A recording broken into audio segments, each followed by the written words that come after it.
blastmusic247.com. We're changing the industry, one artist at a time. Take those steps beyond your way. Take those steps when you have a dream. You gotta start. It's the only way. If you're gonna shine, and you're gonna shine, shine, shine. You're gonna shine. Hello, welcome to the ranch, everyone. Tonight we were brought to you by Blast Music 24/7, your one-stop for indie artists, My Indie Radio out in Paris, and the Plow Zone in California. We love all our listeners, so thanks for being on the ranch where we span the globe for the best in indie Americana music. And a lot of changes as the show grows. And we might have some growing pains over the next few weeks as we kind of develop, change platforms. Things are moving and shaking here on the ranch. So hopefully you'll stay with us for all of that. So again, we're here tonight. Billy's here. Hello, Billy. How are you? Hope it's not too hot in New York. Not too bad here. It's been a great day on the ranch. Howdy. With really low humidity. We seem to have like sidestepped spring and gone from winter, this little intermediary thing, and like straight to summer, which is fine by me because I like the heat. But today we are going to Boston. A good friend of mine. And it's going to be fun. It's like girls' night on the ranch as we have. Oh, thank you, Billy. Perfect, just like me. Oh, you're my favorite. We know you are, Billy. Okay, we do have listeners chiming in. So again, let me know where you're listening from. Linda, we got you in Boston. Yes, you certainly have me in Boston. And we too went from winter directly to summer with a little bit of something in between. Yeah, it was this thing. Yeah. The ups and downs of the weather, we had a tropical storm come in over the weekend that trashed the area, and it was tropical, the wind, and it came in, was done in a couple minutes and was out, just like the tropics. It was so weird, but that seems to be what's happening. Yep, the plants are very confused. I agree.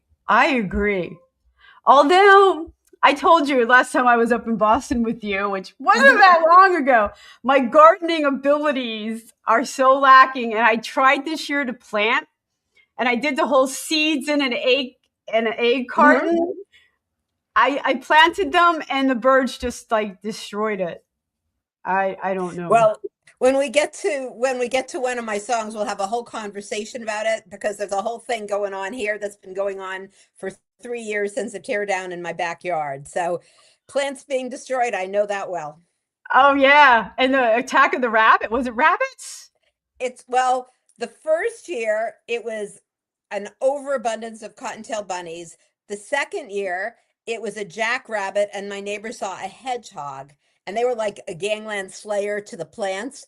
And the third year, which was last year, it was whoever it was, but I no longer planted certain things, and I built a cedar-sided planter with metal legs that they couldn't climb, and I tried to put chicken wire around it.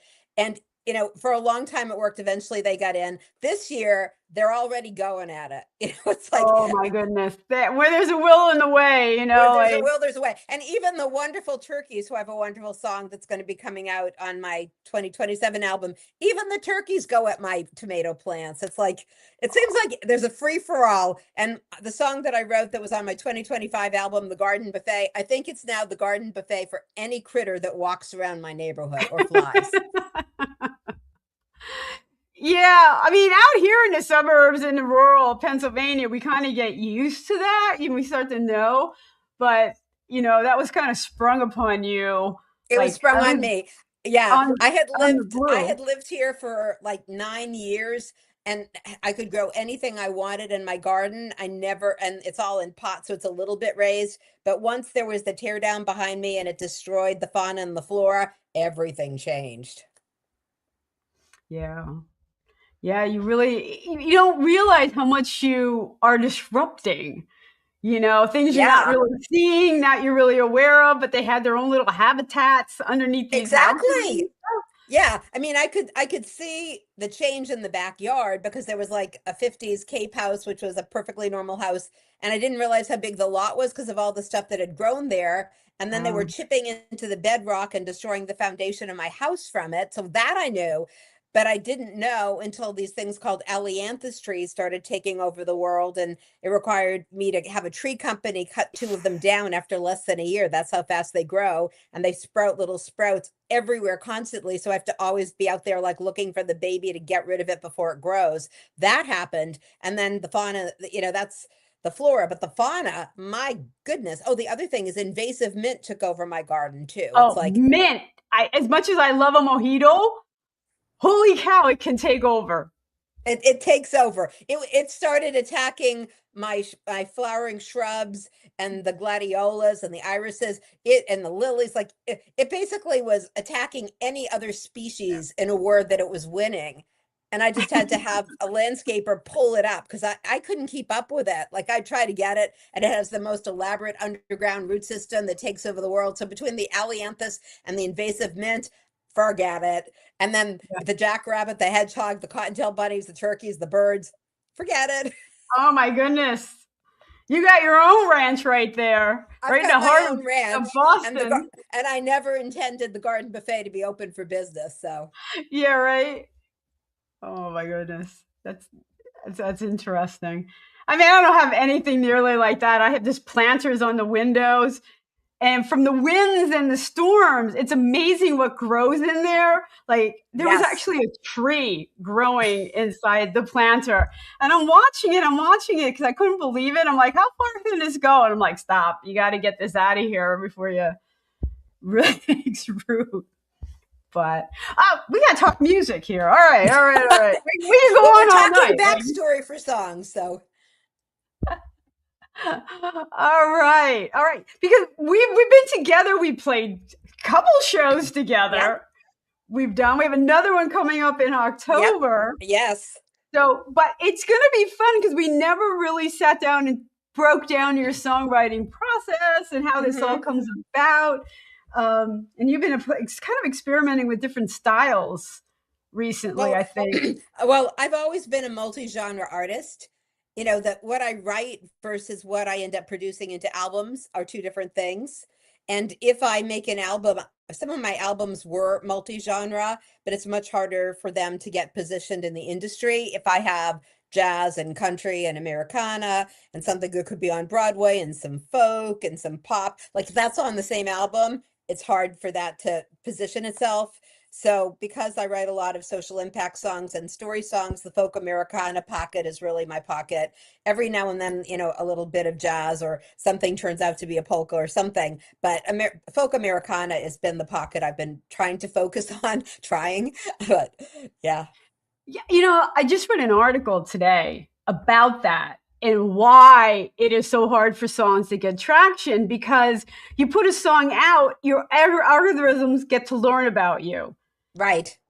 and they find your fans and do that. Now, if you put out a song that's similar, it's going to use the same algorithms to stream the song along and you're going to get more traction. But if you have something completely different, it actually confuses the algorithms. They're trying to do the same thing and it doesn't work.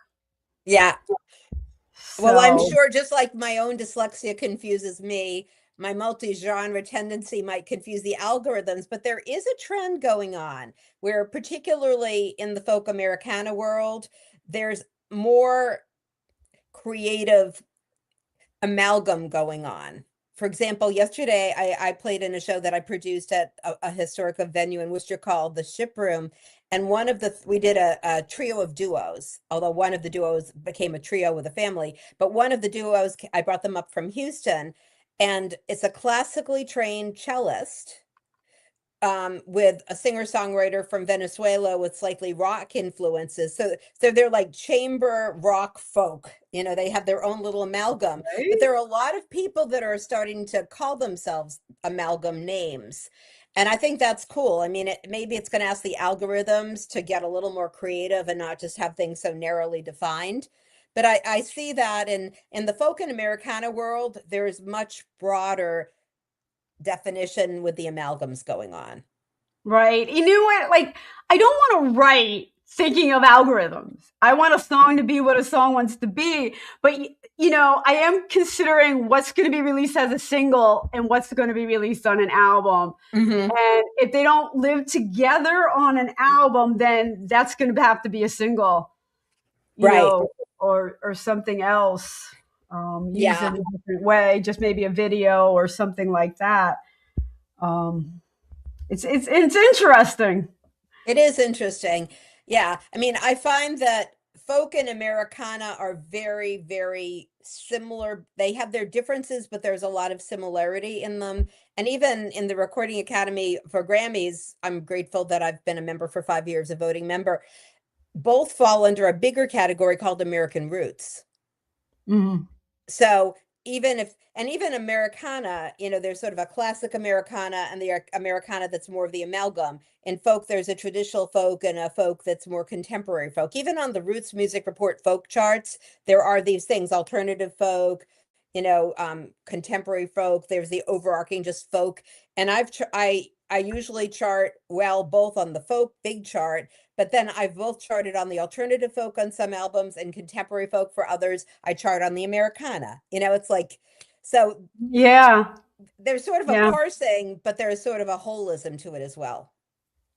Yeah. And it's interesting because they've done that finally with country, because country is so divided, and now they have a modern country track as well. And they're taking that American roots and kind of breaking it down a little bit. Mm-hmm. And it's funny, they never had to do that for country and folk before.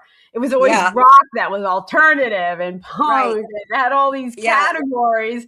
And now all of a sudden, like, folk is fragmented, country's fragmented, Yeah. Yeah. So let's talk about what your is this the title track, You're Not Alone? You're Not Alone. Yeah, that's on my brand new Queen of the Angels album, and it was released as a single ahead of the album. Ahead of the album, right. Okay, so this is going to be your first release. Tell me the Well, the story. it was released because Queen of the Angels came out in March of this year. So the tracks that were released ahead of the album came out prior to March. Sure, but tell me Yeah. about the song.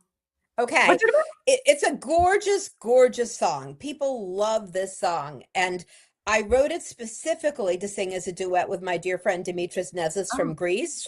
And the way this song evolved is he and I and Constantine, his partner, we were all standing outside of Wild Wings Cafe in Atlanta several years back. And I wanted to write a song that would be perfect to sing with Dimitris, like, because he's a very heartfelt person. I'm a very heartfelt person. And I so wanted something that would sort of uplift his process of trying to be in the United States full time. Both of them deserve to be here and are so credentialed. We're in a crazy time for incredibly credentialed, talented people who deserve to be here, to go through the hoops to be here.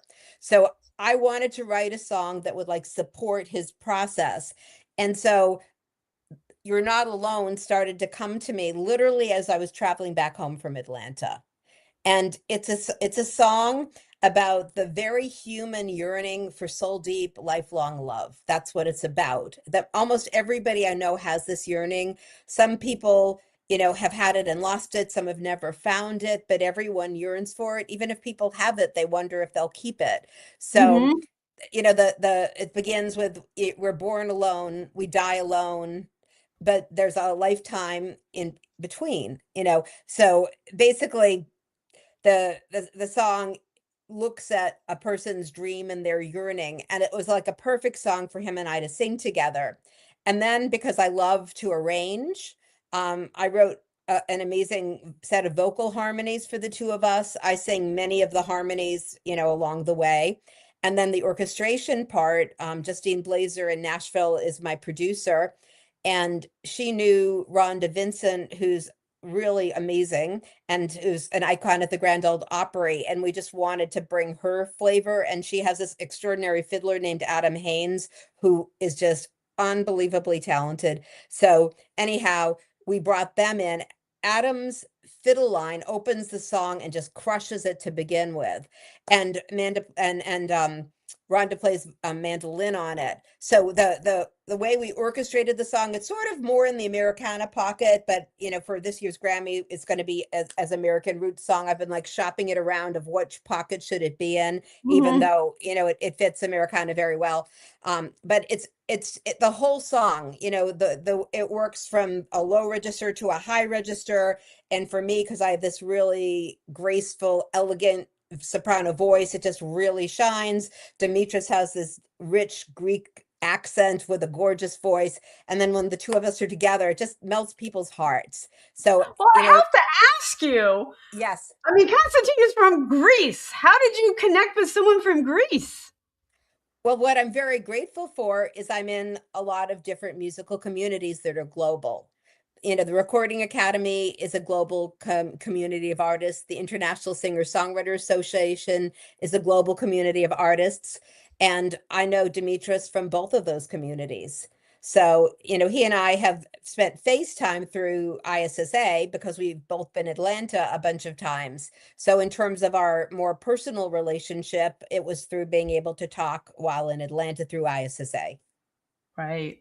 We talk about that ISA and the organizations for indie artists a lot on the show. Yes.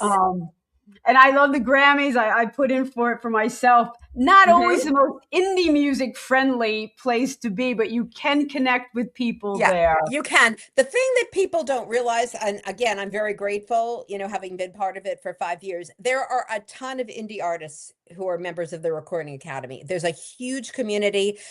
Amazingly good people, collaborative people that want to listen, really, really fine artists who are fine people. And the number of indie artists is growing.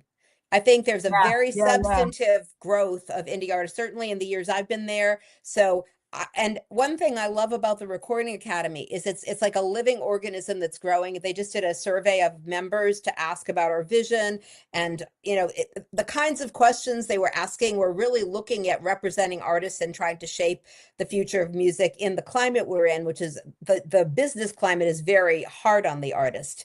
And here's one example of a legislative effort the Recording Academy did that's really helped artists, including me even.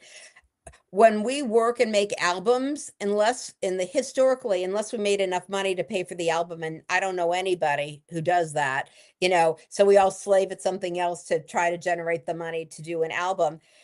We couldn't deduct it from our taxes because if an album costs $20,000 to $40,000, depending on how you do it, and that's just for the production, that's not for the marketing. Marketing of it, right? Who earns $20,000 to $40,000 just from their music to pay for the album? Nobody. So it sort of strapped everybody. And I was wondering, can I continue to do this? I do not have a super high paying job, but I work very hard at everything I do. Because of legislative efforts by the Recording Academy, this year, for the taxes I've just filed, for the first time ever, and I've just completed my 16th studio album, my 17th is coming out, so this has been a while that I haven't had any support. I was allowed to take the production expenses for my 2025 album off of my taxes without having to have income to justify it. So they just refunded that all back to me. So what I'm doing is I'm recycling it into the next album. And if that happens again, now it's recycling. It's like work on it, produce it, and if they'll then credit it as a body of work and give me the money back to do the next one, that is an amazing accomplishment of the Recording Academy. Yeah, it's something in this economy that the indie artists got a little bump, which is great. We'll take it. We'll take it. Well, let's listen to You're Not Alone.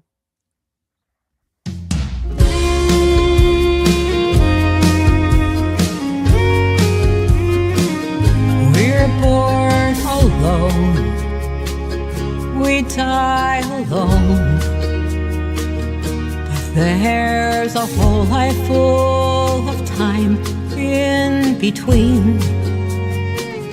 Life can be hard life can be cold, but there's a warmth inside our hearts that we yearn to share. You must be out there somewhere, in the stars or the sky, or the turning of the earth.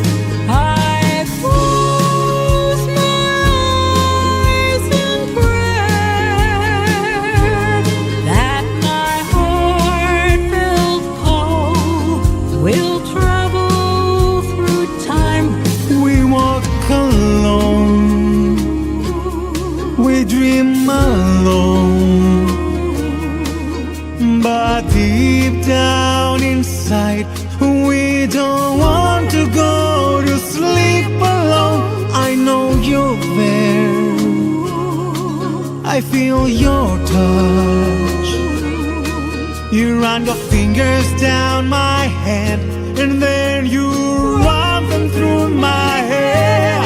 You must be out there somewhere,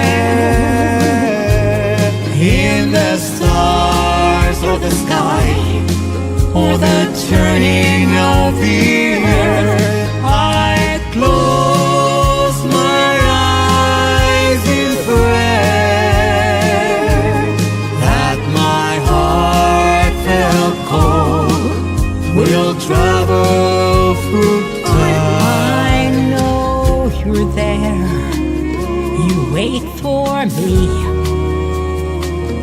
until the moment God decrees that it's time for us to meet. Your eyes greet mine, you recognize that the meaning of our gaze is now the window to our souls. I hold your hand, you hold my heart. Though the journey is just begun, I know that we are home. You must be out there somewhere, in the stars of the sky, or the turning of the earth. I close my eyes in prayer that my heartfelt call will travel through time to you.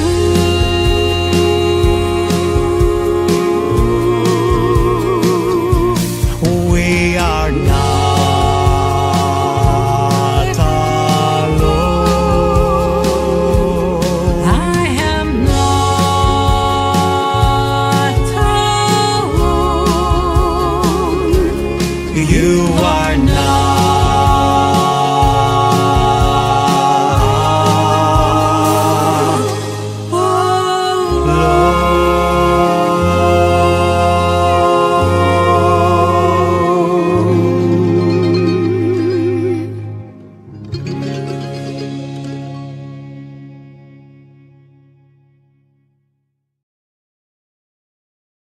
All right, we are back on the ranch with Blast Music 24/7. We are also we have our affiliates, My Indie Radio out in Paris, and also the Plow Zone in California. You could also catch us on all the streaming platforms: Apple Podcasts, Pod Paradise, YouTube Music, Podcast Addict. We're everywhere you want to be. And today we're with Linda with her new song, You're Not Alone. Very sweet. Very sweet. Thank And you. there were 3 voices in there, right? Well, it's mostly Demetrius and I do the lead, but I do a lot of vocal harmonies in there. So even when you record, as you know, you record many tracks. So even if I've recorded the lead track, I come in and then I record the other harmonies. I think Justine Blazer also put something on too. So there technically are 3 voices, but when you're hearing the arrangement, I'm singing multiple parts sometimes. Right, right, right. Well, our listeners like that. They think it's a very Oh, nice message. well, thank you, Billy. Yeah. Yeah, thanks for chiming in. We have other listeners. Love to know where you're listening from, guys. Love to hear from you. All right. The next song up is the title track, Queen of the Angels. Mm-hmm. That sounds like it has some special meaning. It absolutely does.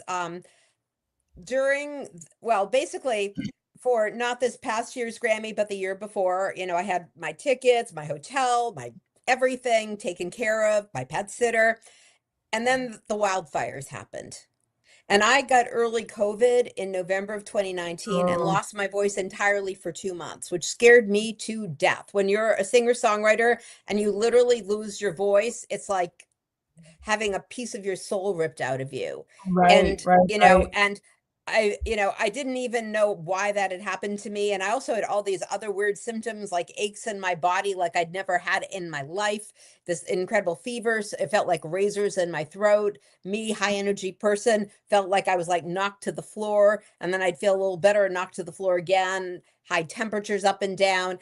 And a friend of mine, I'd gone to her show and given her a hug, and she was sort of like losing her voice a little bit, but I never get sick hugging a person with a cold. Well, 3 to 5 days after I hugged my friend, I started to have what she had and she got worse. It turned out the two of us were pioneering early COVID without, it being fully out there. But by the time it was January, I was starting to get the hint of what had happened to me and her. So anyhow, having had that happen and then having my voice, it took me 5 years of working with someone I went to college with as a vocal coach to restore the quality and the stamina. The stamina took the longest time. It's finally just about back. Now it's 6 years plus, but that's how long it took to get the stamina back. And there was no way I could take the risk of going where the wildfires were, where there were toxins in the air that could get my lungs. So I was pulled apart because I loved doing that, but for my health, I couldn't do it. So I had to cancel everything. So instead of going to the Grammys, I wrote a song about the wildfires. And in the process, I was researching the history of Los Angeles. My son is finishing his PhD in history, and he's taught me to look into the history of everything. So I did. And one of the things I learned is the Tongva people who were in the area that became Los Angeles prior to the Spanish, they had a name for it called Yanga, which means Valley of Smoke. And it was very prescient that all the way back then, there was the awareness of this potential for these wildfires. So I decided that I was going to write a song about Los Angeles, the wildfires, in a historical context with the purpose of helping people remember. Because I had friends who lost everything, musician friends Mhm. that lost everything, their piano, everything they'd ever written, and when their house was burned down, people's lives were destroyed. And what happens in our media world is something is sensational when it happens, and then it's bleeding and leading, and then shortly after that's happened, it goes away, and it's like no one even remembers that it happened, as the people whose lives are affected are, to this very day, they're trying to put pieces together from the Los Angeles wildfires. So I wrote the song hoping it would help us remember and bring care to those impacted. And even if the song were to be a fundraiser for people impacted, I would let the song have that purpose. So it's basically, I created this character, the Queen of the Angels, imagining her looking over the Valley of Smoke and feeling the effects as the flames are burning her wings and her healing harp. And so I also, when I arranged it, I put together, I call it an angel chorus. We have a bunch of women vocalists on the chorus with different harmonies. Justine Blazer, again, is the producer for the album. So in her studio, she brought in a lot of amazing people. Amy Jo, she's one of the background vocalists. Lauren Anderson, who is on The Voice, Justine. There are a lot of other people who you may or may not know, but that was very important to me, creating the angel chorus on the arrangement. And it's a really beautiful song. And just like the video we just saw, the Queen of the Angels video was created by someone named Jeff Hyman, who does a fantastic job finding imagery that really conveys the message of the song. Sounds like a fantastic crew really came together for this one. It did. It really did. And what about the video? How did that come together? Well, basically, when I have Jeff make a video, like the third song, I made the video with my local sound engineer Doug Hammer, and that's its own story. But when there's a video, there are images that I want to create. Actually, I designed the single cover for Queen of the Angels, and I created like the Queen of the Angels in the Valley of Smoke, and with all the colors. So I gave, I gave some of my concepts and ideas to Jeff, and then Jeff is a master of like taking what I give him and running with it and putting it together. Okay, so let's listen to Queen of the Angels. Flames burn through the valley of smoke. Once called Yanga, place of poison oak, claimed for Spain in 1542. America's second largest city will need to build anew.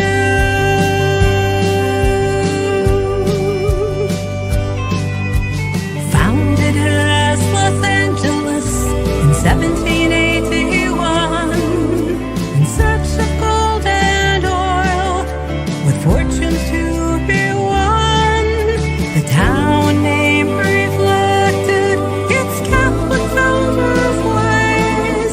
The largest archdiocese in the USA.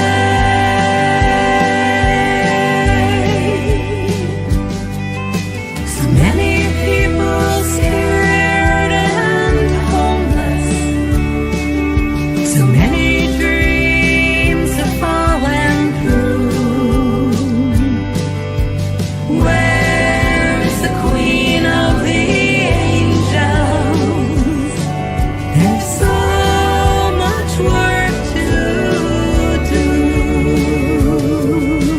Where's the Queen of the Angels now? Have the flames scorched her wings? Have the fires burnt her healing harp? I no longer hear her sing. So many people scared and homeless. So many dreams have fallen through. Where is the Queen of the Angels now? She needs healing too.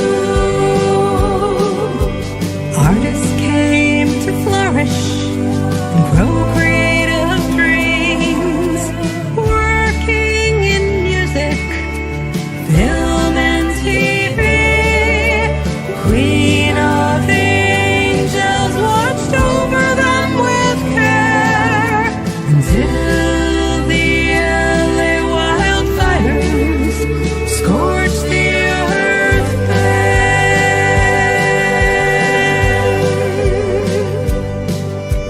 Even as the fires calm, they leave a toxic wake. Toxic water, toxic air, our health is at stake. The city of the angels needs a repair. Can we work together to heal planet Earth?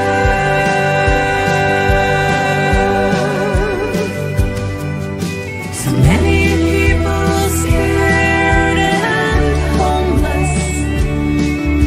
So many dreams have fallen through.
And we are back on the branch, brought to you by Blast Music 24/7. We have our affiliates, My Indie Radio out in Paris and Plow Zone out in California, and all the streaming platforms. You can even catch us on Roku TV from Hotel Universe. So I love our affiliates. We love all our listeners. And listeners, you guys are missing kind of the visual on that one because there was a lot of scenes of the LA destruction after the fire. And it was so more widespread and invasive than I think a lot of the local news media were actually presenting, because I, like you, have friends out there and it affected so many people. I also work with Music Cares, which really me too. did a great job raising money. They're a great support for artists anyway.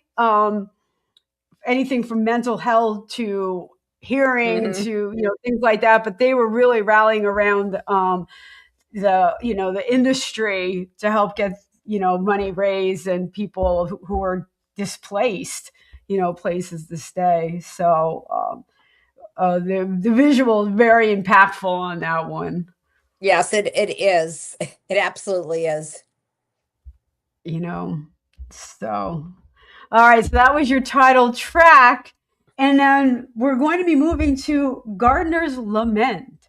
Yes. So that circles back to our earlier conversation about gardens being destroyed by critters.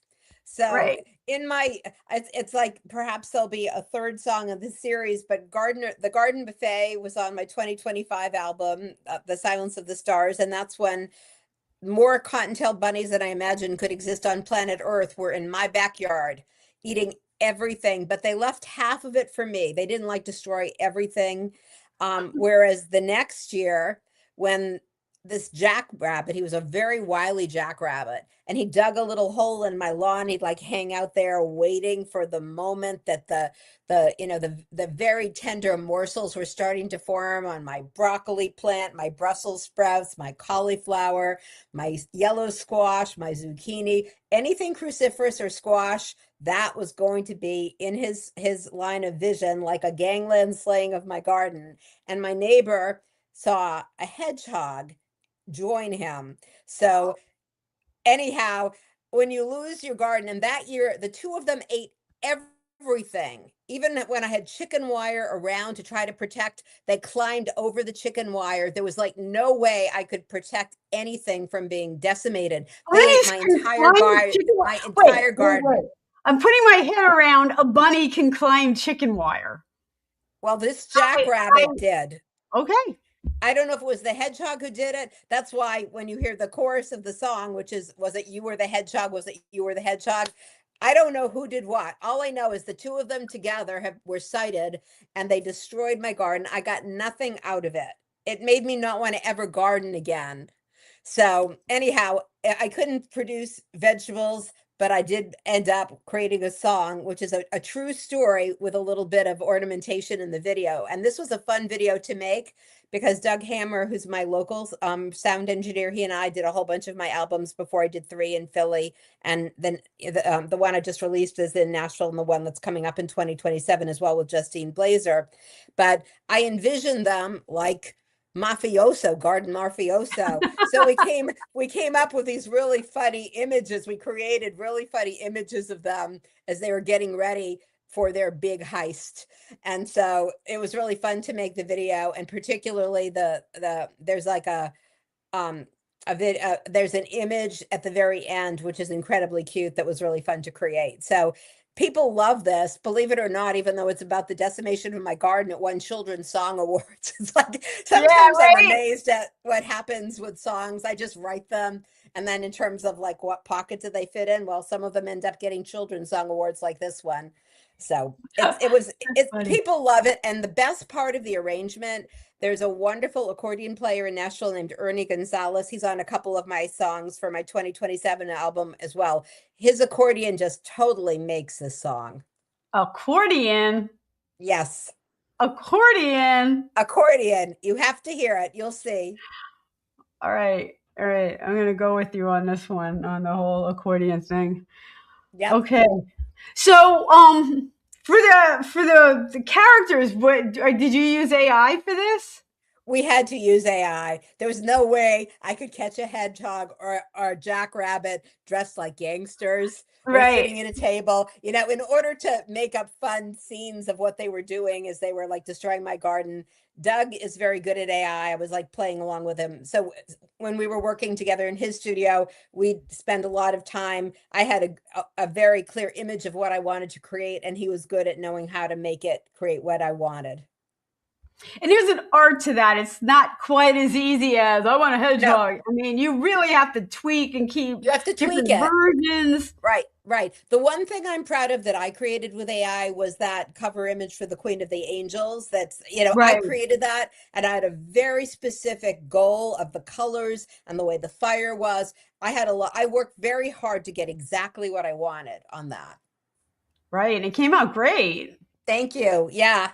So yes, even though I prefer to have like real life photos and I'm a photographer myself, sometimes when you have more of a mythic a song with mythic characters like the Jackrabbit and the Hedgehog and their escapades, or the Queen of the Angels, there's not going to be a photograph of what's in my mind. So it requires like feeding it in and just continuing to refine it till exactly what I see is created. Right. I mean, AI has been a really great tool for a lot of indie artists in expanding what we can do and what we can produce on a budget. We don't have the budget of big records. We just don't. No. So we have to be a little bit creative, and AI, I think used appropriately, is just a wonderful tool to kind of, enhance our visuals, and Right. help us. I'm a big supporter of using it for something like making a video. I hate it when it's used for music. I actually had a friend who's a wonderful friend, who's a wonderful songwriter, and he released his album with AI singers and AI instruments. And the first time I heard it, it was like really interesting. The second time it was like, this is so AI. And I felt sad. I wanted to hear my friend's voice. I wanted to hear like real instrumentalists play. Because on the one hand, it's sort of cool, but it's like too perfect. Like no human is going to sound that way. And so stereotypical. There was a voice on one of the songs that sounded like someone that has one particular hit song. And I'm sure, AI pulled that person's kind of voice to do it. So I don't like using AI on recording music, but to use it to create really funny graphics, that's a different thing. Right. I think that's definitely appropriate use. All right. Let's meet the hedgehog and the jackrabbit. And the jackrabbit. Here we go. They can't wait. I thought you were cute with fluffy brown tick fur. I thought you were quiet. You'd never raise a stir. You sit still when my dog walks by. I knew you liked carrots, but you're eating his drive-by.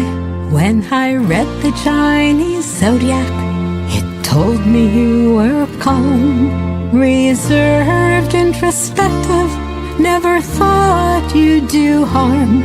The year of the rabbit was 2023, but this is 2024, so what's your gripe with me? Was it you, or the hedgehog? Was it you, or the hedgehog? Was it you, or the hedgehog who chopped my broccoli? Was it you, or the hedgehog? Was it you, or the hedgehog? Was it you, or the hedgehog who stole it all from me? Were you the culprit who ate my pumpkin plants?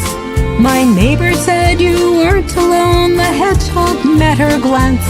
My yellow squash zucchini inspired food romance.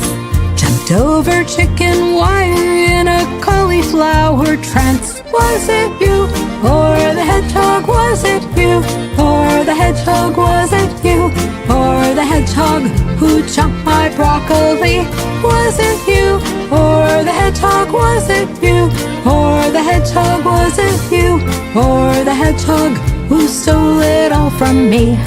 I wish you had a special taste for ailanthus leaves. They grow like weeds, invade the space, grow rapidly as trees. Please eat my lawn, it's yours for free. Instead, cruciferous veggies are your garden fantasy.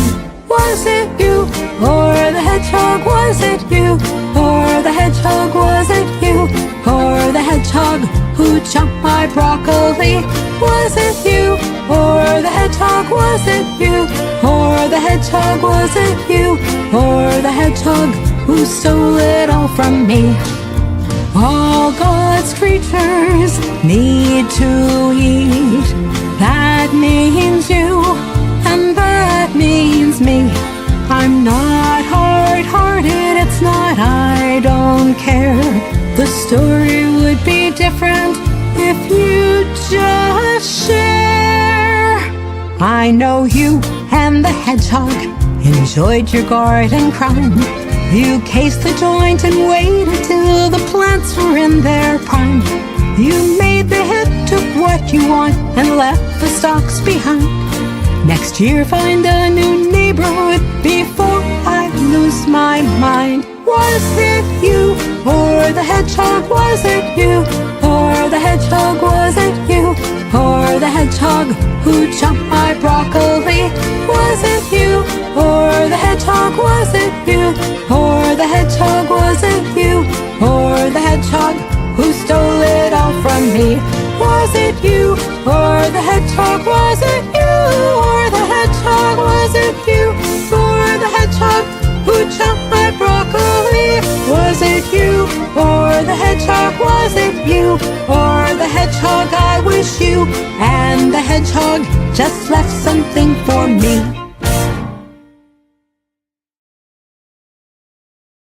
Had left something for you. And we are back on the ranch, brought to you by Blast Music 24/7. And if there are any indie artists listening, let me put my other banner up there so you know where to send it. Okay.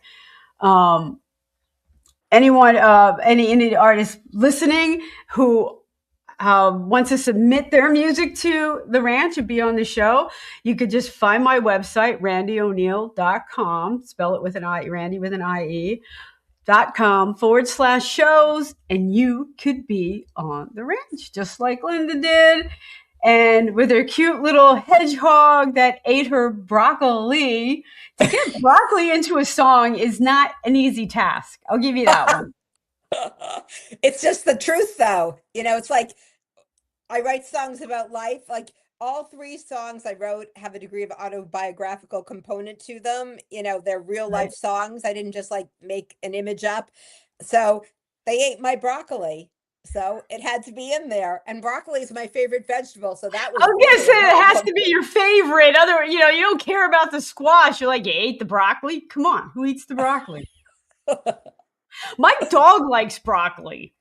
Well, that's good. Yeah. Yeah. Broccoli and blueberries. I don't know. Yep.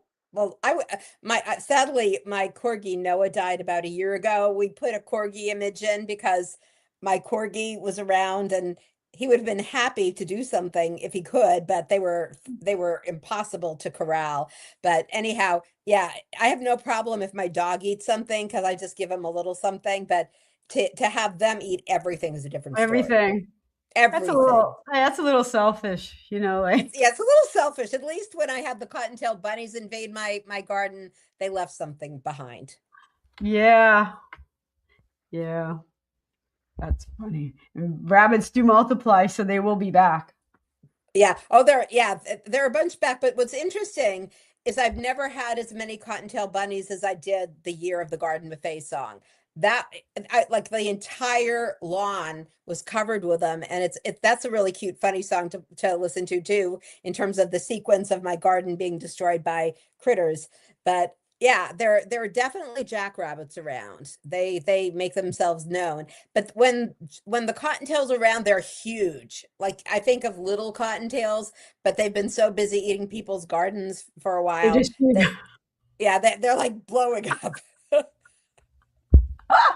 That's funny. I know behind me where I walk the dog, there's always this big hole that every year they try to fill.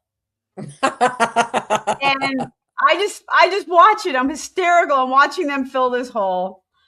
And this year, like now there's two.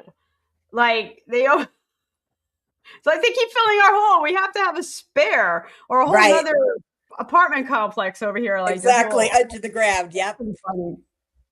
Yep, they do that. There are several spots on my lawn that are the entranceways to their condos. So Yeah. Yeah.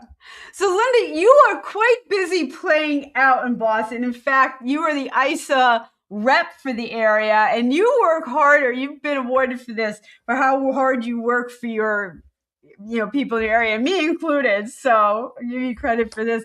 And a number of shows you put together for people. yes, I'm grateful for it. And there are so many talented and worthy singer-songwriters that really want places to play. And there are both traditional and non-traditional venues that could benefit from having singer-songwriters come through. So yeah, over the last 4 years, I've created all these different series in traditional and non-traditional venues. They're everything from a series that go on all year to quarterly, to one of them is once a year. And many of the places we bring music doesn't have the opportunity to have this quality of concert, because you go to a place like Boston or New York, or there are certain places where the major venues are for where the indie artists play. Myself, I play at those places too. But to expand the reach into communities that really value it is really cool. There are also some cool venues. Like there's a church in Arlington. It's called Chapel of St. Anne. And I built a stage for this year's Arlington Porch Fest, which is coming up June 20th. So I'm bringing in a whole team of people. I'm playing one of the slots, but I brought in others to play as well. And they have a gorgeous garden with a new stage. Last year, they invited me to play. I sort of was the initiator of the new space for them. And then I started to create a series in the colder weather inside their gorgeous chapel that has art. Some amazing architect designed it. So really cool spaces like that. There's a historical venue in Northeastern Massachusetts, not Northeastern as in the university, Northeastern. It's called the Oaks Ames Memorial Hall. It's this gorgeous Victorian building built in like 1880 something.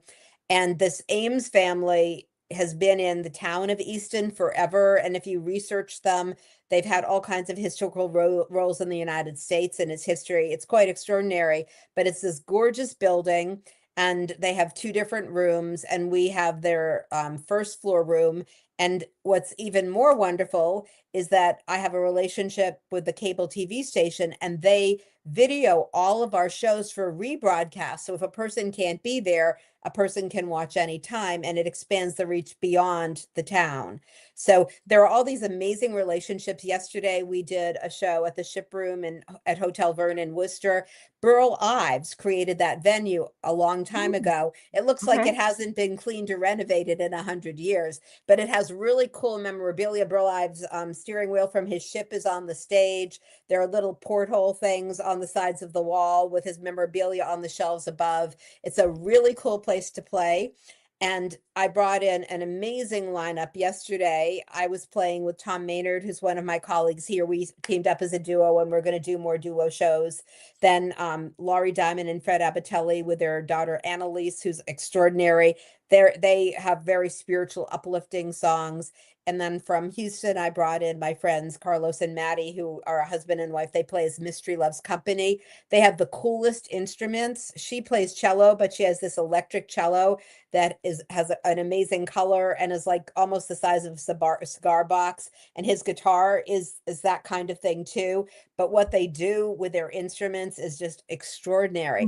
So we basically put a lot of energy in and blew the roof off yesterday. And also, cool things happen when you do this. Someone I know from another community who's a really good professional photographer has taken to coming to some of my shows. This is the second show he did. He came and he just takes these phenomenal photos of us playing. And it's like, thank you. You don't know how much independent artists appreciate someone just wanting to hear the show and do it. So he did our Oaks Ames Memorial Hall, a week or two ago. And when I saw the photos, I was like, oh my God. And then when he reached out and said, hey, can I come to Worcester? It's like, you can come to any show I produce with gratitude. So Right. like really cool things happen. And yesterday when we were looking at who was there, I was lucky enough to go on WICN last Thursday night. That's an NPR radio station in Worcester. And there's a phenomenal DJ named Nick Noble, who is such a supporter of the singer-songwriter world. He's just an amazing human being. He had me on his show so that I could help promote this show. And he played one of my songs, one of Mystery Loves Company's, and one of Laurie and Fred's songs to even support us. So you can create all kinds of really good energy in your community and all kinds of communities by doing it. And as someone who's always cared about building community, healing, and that music is a force for healing and bringing people together, that's what these series do in every possible way. That's a wonderful, wonderful thing. Linda, it's been so much fun having you on the show. Thank you so much, Randie. It's been fun being here too. It's been fun. I'm going to see you in Atlanta. I'm going to see you back in Boston in October. Yes, absolutely. So we'll be hanging out some more. We'll be hanging out. I look forward to it. Absolutely. All right, guys. Again, thank you everyone for tuning in. Whether you're on My Indie Radio, Plowzone, or any of our streaming services, thanks for tuning in. And there's a bunch of people that have chimed in that are live tonight. We go live Mondays, 7 p.m. We love to have you, and we will catch you next week on The Ranch.